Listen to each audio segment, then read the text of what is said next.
Transformers Legacy Animated Universe Motormaster is just Legacy Animated Optimus Prime with a new head sculpt and a different color scheme. I'm not trying to be mean, that's literally what this figure is, but is that really such a bad thing? Well, no. It's absolutely not a bad thing because Motormaster here is fantastic and wears this mold better than Optimus does.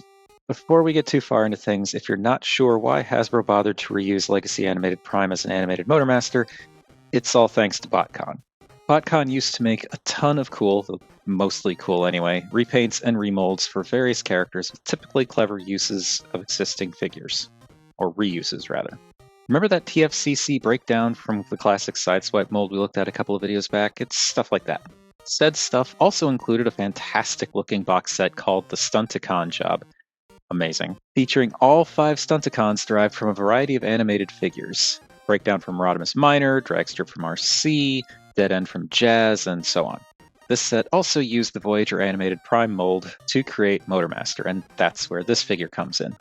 To be fair, I do still have a couple of carryover nitpicks about Motormaster here. Just like Prime, I'm not super fond of the way the front of the truck mode comes together. The lack of a bumper, or even just a straight line across the front, still looks a little weird.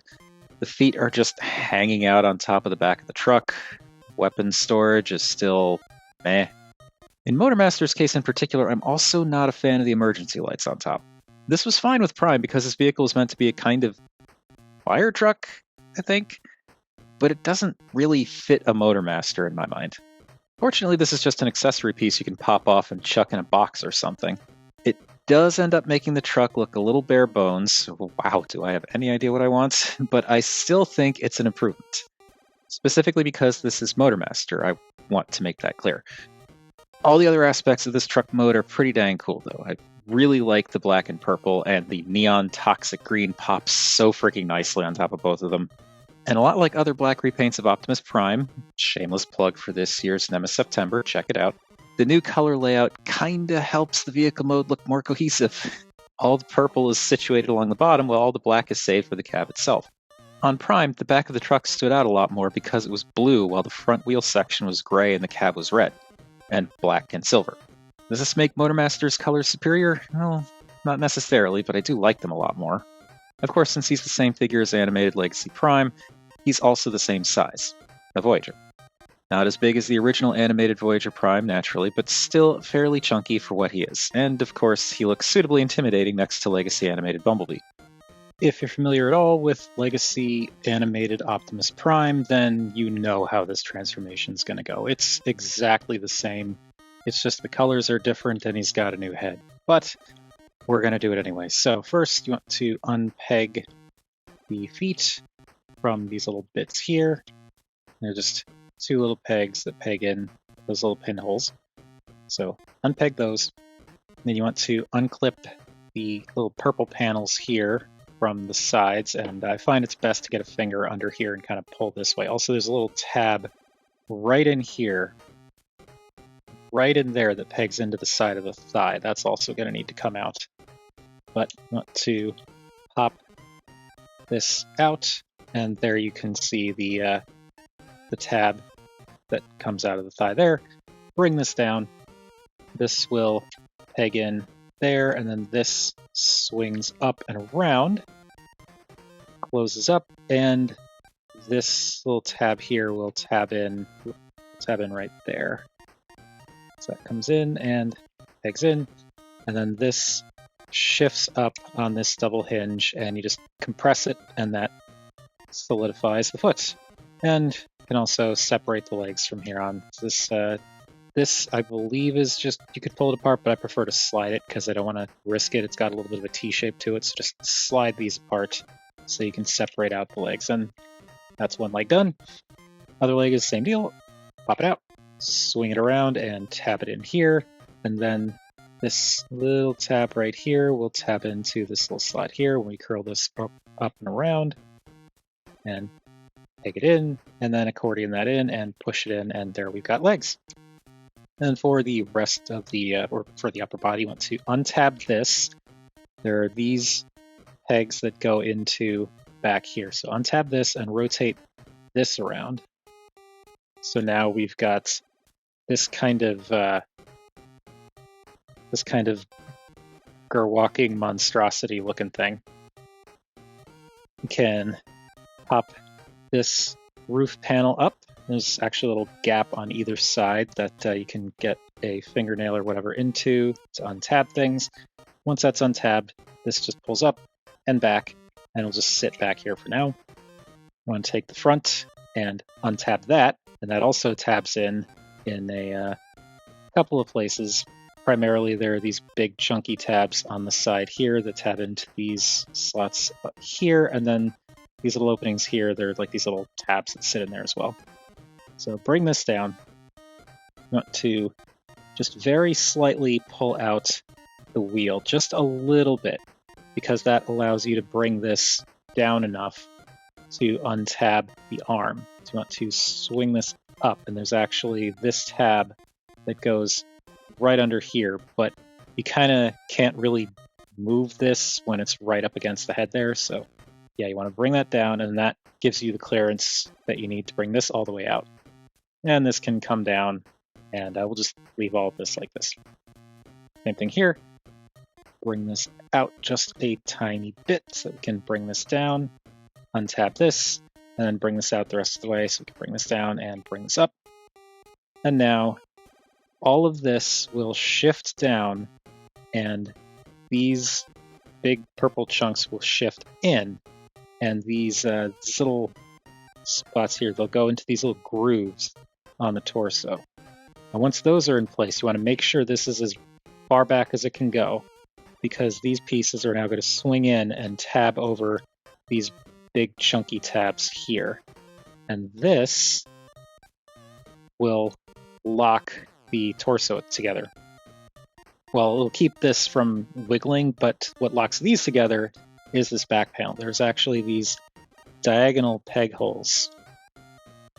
I'll actually show this. There's these diagonal peg holes here that go over these tabs back here. You want to make sure you get those pegged in, and then this will just kind of sit up against the back. But you want to make absolutely sure that that is pegged in back there. Otherwise, this stuff can come out in robot mode. And with that done, this panel can come down and it will tab in. There are these translucent tabs on the inside of the windshield that will go into these slots here.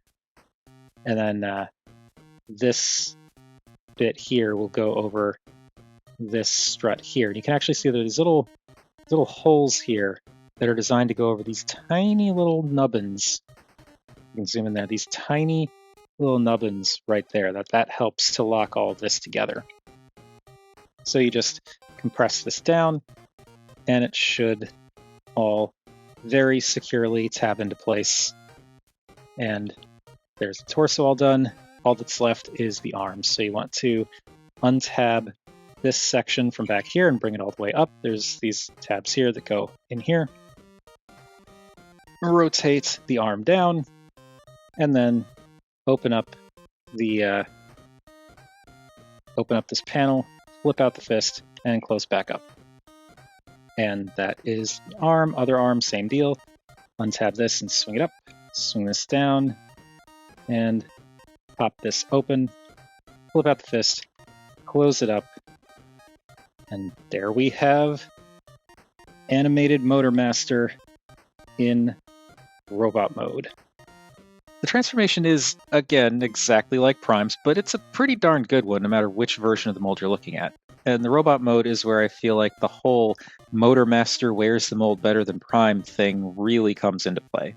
Legacy Animated Prime did look the part, as in he got the idea of the original design across, but the angles and proportions weren't pushed far enough for a lot of people's tastes, mine included. The slightly puffier or maybe beefier proportions around the chest and arms, along with the less bell-bottomy legs, it really worked for Motormaster. The color and silhouette combination really make this guy look like someone who's just itching to throw things at people. Or throw people at things. Dealer's choice. They even managed to keep a similar color layout to the truck mode, with almost all of the purple in the lower half and loads of black up top. It does get mixed up a little bit with the black feet and the lighter purple in the forearms, but I like it. That head sculpt is also utterly amazing. Maybe not quite as stylized with the angles as the original, but the face is so good. including the little sneer smirk under one of the most glorious mustaches I've ever seen on a robot. And I say one of because Sir You Are Being Hunted exists. Articulation is also spectacular with a wonderfully expressive ball joint at the head, which it's a little limited if you're turning it just because of the angles and the box and everything, but like straight on to the side, it's got good range. Full shoulder rotation, roughly 90 degrees of outward motion, requisite bicep swivels unless you're Legacy point blank anyway, double jointed elbows that bend up to 180 degrees because of the transformation, and because the hands use ball joints for the transformation, you also get wrist swivels. The waist spins and it's not a weird pain like the original animated figure. The hips go all over the place, you got thigh swivels, naturally. Really deep single jointed knees that didn't have to go this far, but they totally do, and I love them for it. And plenty of ankle tilt. You can even move the feet up and down if you don't mind a little looseness. It's just the forward and backward motion. Because it's transformation, it's designed to lock in. We talked about the weapon a little while back, but now we can spend a bit more time with it. He comes with Prime's collapsible axe, but it's in purple this time, and that's fine. It's not something I'd consider out of character or anything, but I don't know. I just kind of wish they gave him a sword. He can hold it as a big battle axe thing, or hatchet, whatever. You could extend the handle and turn it into a larger battle axe thing. It can peg into his back for storage. It's an axe. Anyway, here's what he looks like with Legacy Motormaster's sword, with Reaper labels, because up to now it's just been sitting in a parts box in my closet. I know this won't be feasible for everyone, but I feel like if you have this figure and the other Motormaster, this is the way to go. He looks great holding it, and even though I don't have any real connection to Motormaster as a character, this fits my mental image of him a lot more than that axe. Even if it is a nice chunky axe, it does look intimidating. Moving along, Motormaster is also about the same height as Prime. I say about because I don't have that Prime anymore for a comparison, so I don't know if the heads are slightly different heights. But he's a good size, like most Voyagers. Smaller than the original animated figure, again, but still good. And that brings us to the end of my second ever scripted video. I don't think I like this particular approach I've been taking very much, so don't expect it for the next one. But I kind of have an idea forming that sort of mashes up both this and what I was doing before. Hopefully that turns out okay and doesn't end up being quite as much of a pain to edit as these videos have been. Anyway, what do you all think of Legacy Animated Motormaster, or Animated Prime for that matter? Whatever your thoughts, as always, feel free to chime in down below. I always do enjoy hearing from you all. Thank you everybody for watching, and I will see you next time for hopefully one last video formatting experiment.